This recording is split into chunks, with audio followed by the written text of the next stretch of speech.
Welcome to my YouTube channel Ramesh online. AP పెన్షనర్లకు commutation recovery నిలుపుదల గురించి పెన్షనర్స్ అసోసియేషన్ వారి పూర్తి వివరణ, హైకోర్టులో కేసు గురించి అనే హెడ్లైన్తో ఉన్నటువంటి వీడియోని అయితే మనం చూస్తున్నాం.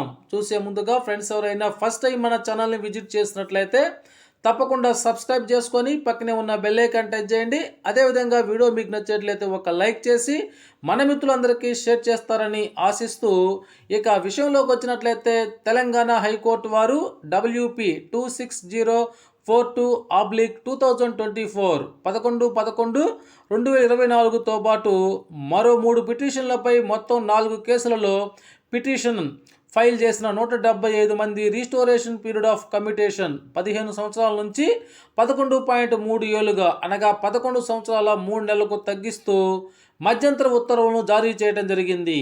ఇది తుది తీర్పు మాత్రం కాదు. ఈ మధ్యంతర ఉత్తర్వు అనుసరించి కోర్టులో పిటిషన్ వేసిన 175 మందికి ప్రభుత్వం వారు 11 సంవత్సరాల 3 నెలల రీస్టోరేషన్ చేసినప్పటి నుంచి రికవరీ నిలుపుదల చేస్తూ జీవోలు ఇస్తేనే ఫలితం ఉంటుంది.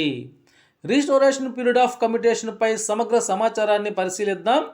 రీస్టోరేషన్ పీరియడ్ ఆఫ్ కమ్యుటేషన్పై వివిధ రాష్ట్రాల్లో ప్రభుత్వాలు తీసుకున్న నిర్ణయాలను కనుక మనం పరిశీలించినట్లయితే ముందుగా మధ్యప్రదేశ్ రాష్ట్రం B/25/90C PWC ఆగస్టు 1, 1996 ద్వారా కమ్యుటేషన్ వాల్యూ ఆఫ్ పెన్షనర్కు 70 సంవత్సరాలు వచ్చిన తర్వాత, అనగా ఎవరైతే పెన్షనర్ 69 సంవత్సరాలు పూర్తి చేసుకొని 70వ సంవత్సరం వచ్చిన తర్వాత రీస్టోర్ చేసే విధంగా ఉత్తర్వులను అయితే మధ్యప్రదేశ్ రాష్ట్రం వారు జారీ చేశారు. అదేవిధంగా కేరళ ప్రభుత్వం వారు కూడా రీస్టోరేషన్ పీరియడ్ ఆఫ్ కమ్యుటేషన్ని 12 ఏళ్లుగా ఉత్తర్వులు అయితే జారీ చేసింది. తర్వాత మహారాష్ట్ర ప్రభుత్వం వారి యొక్క Indian audit and accounts department office of the AG administrative order తేదీ అక్టోబర్ 11, 2023 ద్వారా ఆల్ ఇండియా సర్వీసెస్కు సంబంధించిన ఉద్యోగులకు కమ్యుటేషన్ వాల్యూ ఆఫ్ పెన్షన్ని 13 సంవత్సరాల తర్వాత రీస్టోర్ చేస్తూ ఉత్తర్వులు ఇచ్చారు. ఆ తర్వాత గుజరాత్ ప్రభుత్వం వారు గవర్నమెంట్ రెజల్యూషన్ నెంబర్ NVT/10210/D/66P సచివాలయం గాంధీనగర్ సెప్టెంబర్ 24, 2022 ద్వారా కమ్యుటేషన్ వాల్యూ ఆఫ్ పెన్షన్ని 13 సంవత్సరాల తర్వాత రీస్టోర్ చేస్తూ, అలానే వారి రెజల్యూషన్ తేదీ నవంబర్ 2, 2022 ద్వారా ఆల్ ఇండియా సర్వీసెస్కి కూడా 13 ఏళ్ల తర్వాత రీస్టోర్ చేస్తూ ఆర్డర్స్ అయితే ఇచ్చారు. అదేవిధంగా ఒరిస్సా ప్రభుత్వం వారి ప్రభుత్వ రెజల్యూషన్ నెంబర్ 48441/పెన్షన్ 63/99F డిసెంబర్ 3, 1999 ద్వారా కమ్యుటేషన్ వాల్యూ ఆఫ్ పెన్షన్ 12 ఏళ్ల తర్వాత జనవరి 1, 1985 నుండి రీస్టోర్ చేస్తూ 18085 ఉత్తర్వులను అయితే జారీ చేశారు. ఈ విధంగా ఆయా రాష్ట్ర ప్రభుత్వాలు తమ ఉద్యోగులకు రికవరీ పీరియడ్ని తగ్గిస్తూ అడ్మినిస్ట్రేటివ్ ఉత్తర్వులు జారీ చేశారు. అంతేగాని ఏ కోర్టు ద్వారా కానీ పీరియడ్ని తగ్గిస్తూ ఉత్తర్వులు ఎక్కడా కూడా జారీ చేయబడలేదు. పంజాబ్ అండ్ హర్యానా హైకోర్టు వారు కమ్యుటేషన్ వాల్యూ ఆఫ్ పెన్షన్ మీద 12 సంవత్సరాలు పైబడిన వారి నుండి భవిష్యత్ రికవరీని నిలుపుదల చేస్తూ ఉత్తర్వులను అయితే ఇవ్వడం జరిగింది. అదేవిధంగా తెలంగాణ ప్రభుత్వం వారు WP నెంబర్ 26042/2024 నవంబర్ 11, 2024తో పాటు మరో 3 పిటిషన్లపై మొత్తం 4 కేసుల్లో పిటిషన్ ఫైల్ చేసిన 175 మందికి రీస్టోరేషన్ పీరియడ్ ఆఫ్ కమ్యుటేషన్ని 15 సంవత్సరాల నుంచి 11 సంవత్సరాల 3 నెలలకు తగ్గిస్తూ మధ్యంతర ఉత్తర్వులను జారీ చేయడం జరిగింది. ఇక్కడ ఒక ముఖ్యమైనటువంటి అంశాన్ని మనం గమనించాల్సి ఉంది. ఉద్యోగులు, విశ్రాంత ఉద్యోగుల యొక్క సమస్యలను పరిష్కరించడానికి సంబంధిత అసోసియేషన్ ప్రభుత్వానికి రిప్రజెంట్ చేసి సాధించాలి. సమస్యలపై కోర్టులను ఆశ్రయిస్తే ఆ సమస్యకు ఏళ్ల తరబడి పరిష్కారం లభించదు. కోర్టుకు వెళ్ళిన తర్వాత ప్రభుత్వానికి అదే సమస్య మీద కనుక మనం రిప్రజెంటేషన్ చేస్తే కోర్టులో ఆ కేసు ఉంది కదా, ఆ సమస్య పరిష్కారం కానివ్వండి అని ప్రభుత్వం సమాధానం చెప్పే ప్రమాదం కూడా ఉంది.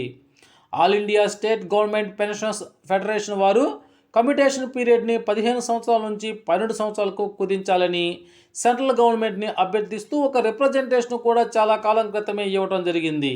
కానీ అదంతా కూడా పెండింగ్లోనే ఉంది.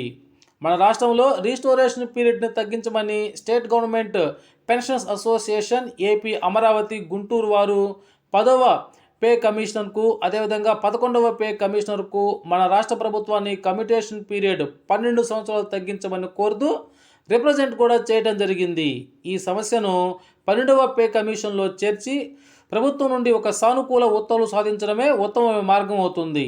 ఒక రాష్ట్ర హైకోర్టు ఫైనల్ జడ్జిమెంట్ ఇచ్చినప్పటికీ అది ఇతర రాష్ట్రాల హైకోర్టుల మీద బైండింగ్ కాదు. ఒక రాష్ట్ర హైకోర్టు ఫైనల్ జడ్జిమెంట్ ఇచ్చిన సబ్జెక్టు మీద మరొక రాష్ట్ర హైకోర్టు విచారణ జరుగుతున్నప్పుడు ఆ జడ్జి గారు ఇతర రాష్ట్రాలు ఇచ్చిన ఆ జడ్జిమెంట్ని ఒక జ్యుడిషియల్ ప్రెసిడెంట్గా మాత్రమే తీసుకోవచ్చు. కాబట్టి మధ్యంతర ఉత్తర్వులు అనేది ఇతర రాష్ట్ర హైకోర్టు మీద అసలు బైండింగ్ అయ్యే అవకాశమే లేదు.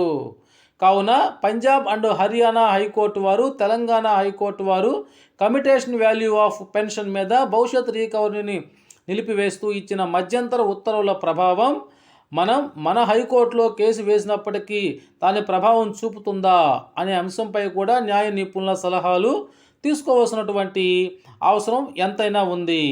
రీస్టోరేషన్ పీరియడ్ ఆఫ్ కమ్యూటేషన్పై పంజాబ్, తెలంగాణ హైకోర్టులు ఇచ్చిన మధ్యంతర ఉత్తర్వులు పెన్షనర్లకు ఒక శుభ పరిణామమే చెప్పుకోవచ్చు. దీనివల్ల దేశవ్యాప్తంగా ఒక కదలికైతే వచ్చింది. మన రాష్ట్రంలో పెన్షనర్స్లో కొందరు తెలంగాణ తీర్పు ఆధారంగా మేము కోర్టుకు వెళుతున్నాము, కోర్టుకు వెళ్ళిన